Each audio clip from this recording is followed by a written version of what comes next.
और जो कई जिले में वेतन भुगतान हो भी गया है, तो पूरे एरियर कैलकुलेशन का हम लोग एक तरह से समरी समझेंगे। ध्यान दीजिएगा, पूरे मैंने बोला कि एरियर कैलकुलेशन। अब इसमें ये नहीं सोचिए किसको कितना एरियर मिलेगा, ऐसा नहीं। एरियर कहाँ मिला है, कितना मिला है, कैसे मिल रहा है, लेट क्यों हो रहा है, कब तक संभावना है, सारी चीजों का जो है डिटेल कैलकुलेशन और डिटेल एनालिसिस वीडियो में करने जा रहे हैं। तो निवेदन है कि वीडियो में अंत तक बने रहे। यहाँ गौर कीजिएगा तो एरियर मिलने की वास्तविक संभावना और टाइमलाइन, यही आज का जो है वो टॉपिक है। सबसे पहले अगर बात करें तो बीपीएससी शिक्षक या फिर बोलिए तो विशिष्ट वेतनमान में समायोजित शिक्षक, सीधे तौर पे समझिए कि बीपीएससी टीआरई 1 2 3 के टीचर और नियोजित से विशिष्ट बने शिक्षक, इन दोनों के मुद्दे की अगर बात की जाए तो ये देखिएगा, सबसे पहले इशू जो है वो विशिष्ट शिक्षकों का आ रहा है कि वेतन निर्धारण यानी पे फिक्सेशन ज्यादातर जिलों में पूरा हो चुका है, अंतिम चरण में भी है। ये बात सही है। जिन जिले में पे फिक्सेशन और अप्रूवल हो गया है, 1 2 महीने के अंदर एरियर भुगतान की संभावना मजबूत मानी जा रही है। ये किसके बारे में मैं बात कर रहा हूँ, तो ये मैं बात कर रहा हूँ विशिष्ट शिक्षकों के बारे में। क्योंकि एरियर उन लोग का नहीं आ रहा है, इसका मेन जो रीजन है वो ये है कि बहुत सारे जिले में वेतन विसंगति या फिर पे फिक्सेशन, इन दोनों चीजों को लेकर के बहुत ज्यादा क्लियरेंस नहीं दिखाई दे रही थी, जो कि धीरे धीरे क्लियर हो रही है। तो कई जगह एकमुश्त एरियर, मतलब वन टाइम एक ही बार जो एरियर आप कहे वो सब कुछ देने की बातें देने की तैयारी है। कहीं कहीं 2 3 किस्तों में भी हो सकती है। आप यहाँ ध्यान देंगे, ये सेम चीज हो रहा है बीपीएससी टीआरई 1 2 3 के साथियों के साथ। बहुत सारे जिलों में 35,000 एरियर आया है, हालांकि पूरा एरियर तो पीआरटी का ये भी नहीं है। बहुत सारे जिले में 9500 कुछ आया है, बहुत सारे जिले में 13,000 कुछ आया है। तो ये ध्यान दीजिएगा कि अब ये बहुत सारे टीचर्स, बहुत सारे शिक्षक साथी का कमेंट आता है मेरे पास कि ये बताइए आप मुझे कि उस जिले में जो है इतना आया, हमारे जिले में इतना ही आया,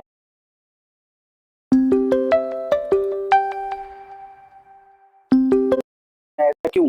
तो हर जिले जो है अपने हिसाब से एरियर का भुगतान कर रहे हैं।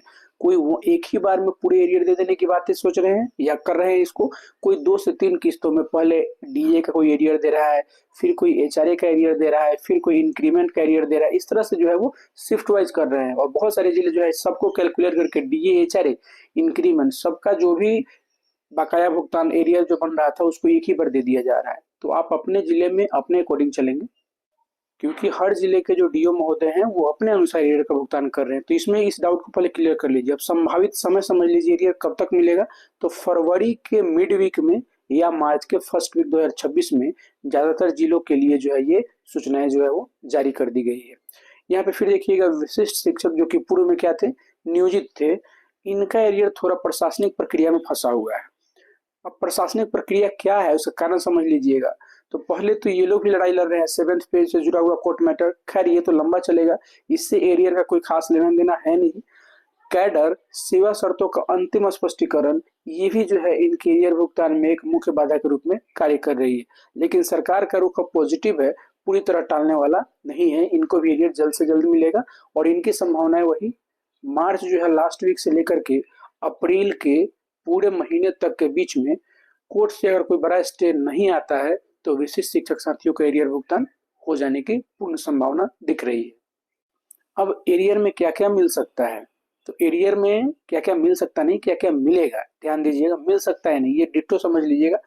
बेसिक पे में अंदर मूल वेतन अगर सपोज किसी का 25,000 है, किसी का 25,750 हो गया इंक्रीमेंट, तो ये 750 रुपए का जो इंक्रीमेंट था उनका 2 सालों तक अगर नहीं मिला है तो उनका वो तो बेसिक पे का अंतर भी मिलेगा। डीए अगर अपडेट हुआ है, उनको अपडेशन सही समय पे नहीं मिला तो डीए का भी मिलेगा। बहुत सारे साथी बोल रहे हैं एचआरए कैरियर नहीं मिलेगा, गलत बात है बिल्कुल। एचआरए का भी जो है एरिया हर हाल में मिलेगा। यहाँ अगर लागू है नहीं, अगर लागू नहीं है डेफिनेटली लागू है। प्रमोशन इंक्रीमेंट से जुड़ा अंतर जहां लागू होगा उसका भी इंक्रीमेंट उसका भी एरियर जो है वो मिलेगा। ग्राउंड रियलिटी और ईमानदारी से बात की जाए तो पहले बीपीएससी शिक्षक फिर विशिष्ट शिक्षक कैरियर मिलेगा। हालांकि बहुत सारे जगह पे पहले विशिष्ट कैरियर मिल भी चुका है। चुनावी राजनीतिक दबाव प्लस शिक्षक संगठनों की मीटिंग बराबर भुगतान की संभावनाएं बढ़ रही है।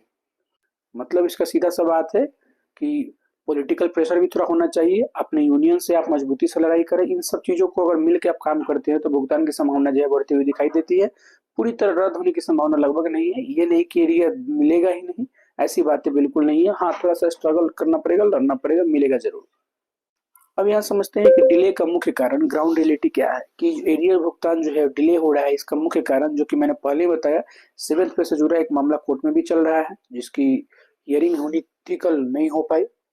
7th पे लागू करने को लेकर पटना हाई कोर्ट में केस चल रहा है। मैंने पहले बताया था, सरकार जब तक पूरा एरियर रिलीज करने में हिचक रही है, जब तक केस क्लियर ना हो। हालांकि एक चीज समझ लीजिएगा, 7th पे ग्रेड का 7 सीपीसी लागू को लेकर के पहले का जो एरियर भुगतान, इस पे किसी भी तरह का कोई लेना देना नहीं है।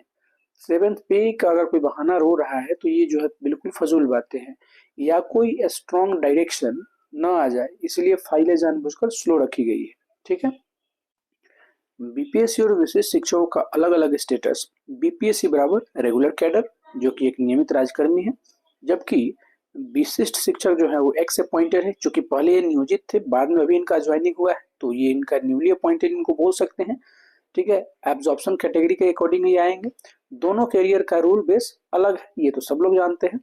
फाइनेंस, अब यहाँ देखिएगा, फाइनेंस प्लस एजुकेशन दोनों डिपार्टमेंट की ज्वाइंट अप्रूवल चाहिए आपको एरियर भुगतान के लिए। वित्त विभाग और शिक्षा विभाग दोनों का जो है एक सहमति होना चाहिए, तब जाके आप एरियर भुगतान में जो है ये चीजें क्लियर तरीके से समझ में आती है कि आपको सही समय पे सही एरियर मिल पाएगा।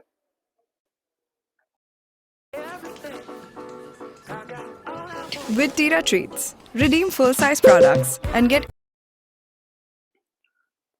वहीं बात करें तो यहाँ पे विशिष्ट शिक्षकों का पे फिक्सेशन में भारी गड़बड़ी है, जो कि मैंने वीडियो के स्टार्टिंग में बताया। कई जिले में गलत एंट्री हो गया पे फिक्सेशन का लेकर के। कई जिले में जो डीए और एचआरए है वो मिसमैच दिखाई दे रहा है। ज्वाइनिंग डेट में कंफ्यूजन है, जो कि अलग अलग डिफरेंट डेट पे ज्वाइनिंग हुआ है। अगर एक बार गलत एरियर चला गया तो ऑडिट ऑब्जेक्शन आता है। अब इसमें भी प्रॉब्लम है, गलत एरियर भी नहीं आना चाहिए, नहीं तो फिर आपको दौड़ना पड़ेगा, भाग दौड़ करना पड़ेगा। इसलिए ऑफिशियल्स एक्स्ट्रा कॉशंस जो है, इसको भी थोड़ा सा समझिए कि एक औपचारिक जो अतिरिक्त औपचारिक अतिरिक्त जो सावधानियां हैं उसको भी ध्यान में रखना है, क्योंकि गलत आपका एरियर ना आ जाए। खजाना पे ये देखिए, ये भी एक बहुत अहम मुद्दा है। खजाना यानी बजट पे भी दबाव है। एरियर अमाउंट हजारों करोड़ में बैठ रहा है, थोड़ा बहुत एरियर है नहीं। लाखों शिक्षक हैं और उनका 2-2 3-3 साल से एरियर बकाया बाकी है, तो एरियर अमाउंट हजारों करोड़ से बैठा आ रहा है। Finance department step by step fund release कर रहा है। एक साथ पैसा देना सरकार के लिए मुश्किल है। और पांचवा पॉइंट अगर समझेंगे तो इलेक्शन प्लस पॉलिसी ट्रांजिशन, नई transfer policy, cadre rule service book digitalization, अधिकारियों का फोकस बटा हुआ एरियर प्रायोरिटी लिस्ट नीचे चला गया। अच्छी बात यह है, एरियर रद्द नहीं होने वाला है। बेसिक का पेमेंट पाइपलाइन में है, बीपीएससी टीचर का पेमेंट पाइपलाइन में है, मतलब जल्द मिलने की संभावना है। विशिष्ट का थोड़ा लेट हो सकता है, लेकिन सेफ है। फाइल्स वापस नहीं हुई है, बस पेंडिंग है, तो आप लोग धैर्य बनाए रखें। सिंपल शब्द में अगर बोला जाए तो पैसा है, देना भी है, पैसा है, देना भी है, लेकिन court plus rule plus budget तीनों क्लियर होने का वेट है। आपको जल्द से जल्द फरवरी के लास्ट, मार्च के फर्स्ट वीक में मिल जाएगा, ऐसा मैं शुरू से कहते हुए आ रहा हूँ। तो ये